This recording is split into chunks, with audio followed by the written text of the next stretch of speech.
లోకేష్ ఏమన్నా నీలక్క సంచులు మోసినోడా? లోకేష్ ఏమన్నా నీలక్క చదువు రానోడా? కలిస్తే తప్పేంది? ఒకవేళ కలవలేదు కలిస్తే తప్పేంది? అయినా నాకు తెలియక ఇంకో మాట అడుగుతా. పక్క రాష్ట్ర మంత్రి యువకుడు, నాతో డెఫినెట్గా సత్సంబంధాలు ఉన్నాయి, ఇద్దరం కూడా ఫ్రెండ్లీగా ఉంటాము. కలవలేదు కానీ కలిస్తే తప్పేంది? నాకు తెలియక అడుగుతా. అయినా మీ పెద్ద బాసు చంద్రబాబు కొడుకే కదా.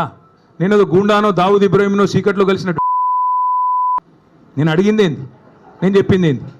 నేను దొంగను కలిసిన నీలాగా, లేకపోతే నీలాగా రాజకీయాలు చేస్తున్నాను ఢిల్లీలో పోయి చీకట్లో పోయి అమిత్ షా కాళ్ళు పట్టుకొని చీకట్లో పోయి మోడీ గారి పాదాలకు ప్రణమిల్లి చిల్లర రాజకీయం చేస్తున్నానా? పక్క రాష్ట్ర మంత్రి యువకుడు నాకు తమ్ముళ్ళు అంటాడు, కలిస్తే కలుస్తా కానీ నేను కలవలేదు. దానికి ఏదో పెద్ద ఈయనేదో గొప్ప విషయం కనిపెట్టినట్టు. ఆయన నాకు తెలియక అడుగుతా. పాలన గురించి తెలుసుకోవాలంటే మమ్మల్నే కలుస్తారు బీఆర్ఎస్లను, దోపిడీ గురించి తెలుసుకోవాలంటే నిన్ను కలుస్తారు. ఆయన నన్ను కలిస్తే నీకేం నొచ్చింది? ఆయన నన్ను కలిసినా నీకేం బాధ అవుతుంది? నాకు అట్లా తెలియక అడుగుతా. నేనేమంటున్నా అంటే ఈ చిల్లర మాటలతోని ఎన్ని రోజులు టైంపాస్ చేస్తావు? ఇంకెన్ని రోజులు ప్రజలు ఇవాళ ఆగం చేసే ప్రయత్నం చేస్తున్నావు? అసలు నిన్న రేవంత్ రెడ్డి గారు ఎందుకు మాట్లాడండి పనికి మాలిన మాటలు? ఎందుకు అంటే ఒకటే కారణం, ఈయన దొరికిపోయిండు. ఇందాక నేను చెప్పిన కదా, దొంగతనం చేయడం మళ్ళీ దొరికిపోవడం ఈయన స్పెషాలిటీ.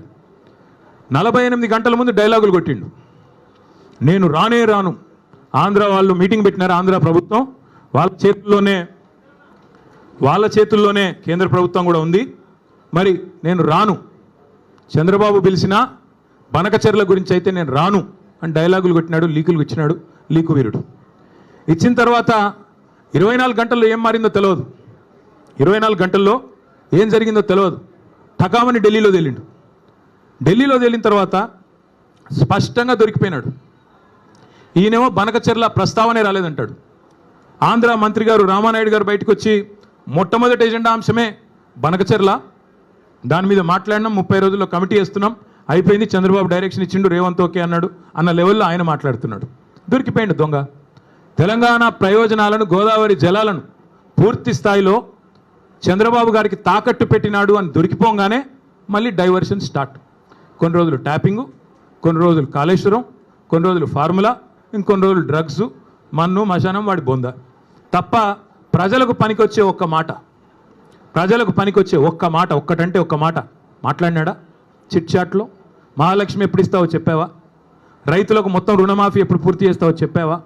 బోనస్ ఎంత ఇచ్చినావు, ఇంకా మిగతాది ఎప్పుడు ఇస్తావో చెప్పావా? రైతు భరోసా అని డైలాగులు కొట్టి 15,000 అని చెప్పి 12,000 ఎందుకు ఇచ్చినావా? దౌర్భాగ్యం ఏందో చెప్పినావా? ఆడపిల్లలకు స్కూటీలు ఎప్పుడు ఇస్తావో చెప్పినావా? ముసలోళ్ళకి 4,000 పెన్షన్లు ఎప్పుడు ఇస్తావో చెప్పావా? ఇదేది చేత కాదు. కాబట్టి ఏం చేయాలి? ఈ తెలంగాణను దండుపాలెం బ్యాచ్ లాగా దోచుకుంటున్న అన్నదమ్ముళ్ళు, అనుముల బ్రదర్సు, నువ్వు కలిసి, అదేవిధంగా మీ వాళ్ళు కలిసి మొత్తం ఈరోజు డైవర్షన్ గేమ్లు తప్ప 20 నెలల్లో చేసింది ఏంది? ఇవాళ వెన్నుపోటు పొడవడం అనేది రేవంత్ రెడ్డికి ఏం కొత్త కాదు, వెన్నతో పెట్టిన విద్య.